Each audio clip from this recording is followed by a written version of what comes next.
Hassan radiallahu anh signed a peace treaty with Muawiyah. This treaty stipulated that Muawiyah would not appoint a successor after him. In the year 670, Hassan was slew. The treaty was breached when Muawiyah named his son Yazid as his successor. Yazid spread his power through corruption, bribery, and use of violence.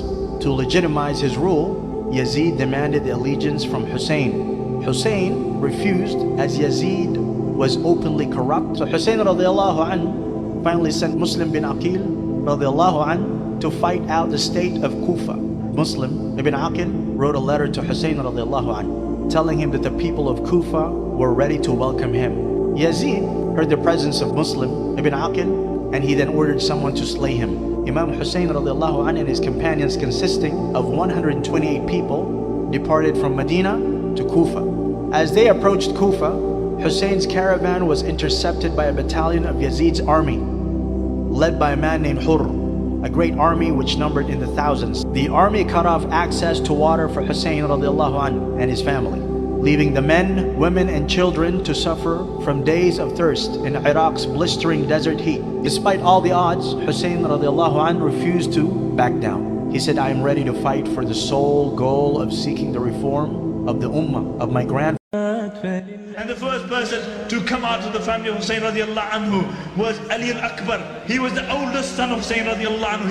And he fought like a lion until they cut off his hands. And when he was breathing his last, Hussein radiallahu anhu took him in his arms and he said, "Oh my son, on the day of judgment, your grandfather, the Prophet sallallahu alaihi wasallam, will bear witness to your shahadat." And then the cousins of the Prophet ﷺ moved forward until they were martyred. And then Qasim, the son of Hassan radiallahu anhu, came forward and he fought until they struck him over the head.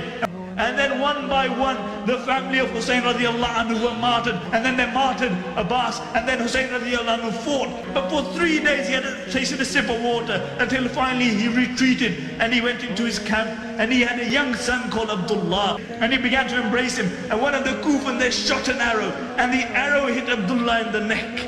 And one of the Kufan mentioned, "And I swear by Allah, I have never seen a man as brave as Hussein. For bodies are lying all around him, but he's sitting there as content as any man could be." Why? Because he knew he was destined for Jannah. And then Hussein radiallahu anhu, he stood up and he walked toward the river to drink some water. Kufan surrounded him, and Hussein radiallahu anhu is saying, "Sharibatul ma," said, "Give me some water, for what will you do on the day of judgment? And when you will come to my grandfather and you will ask him for water on the Hawd-e-Kawthar,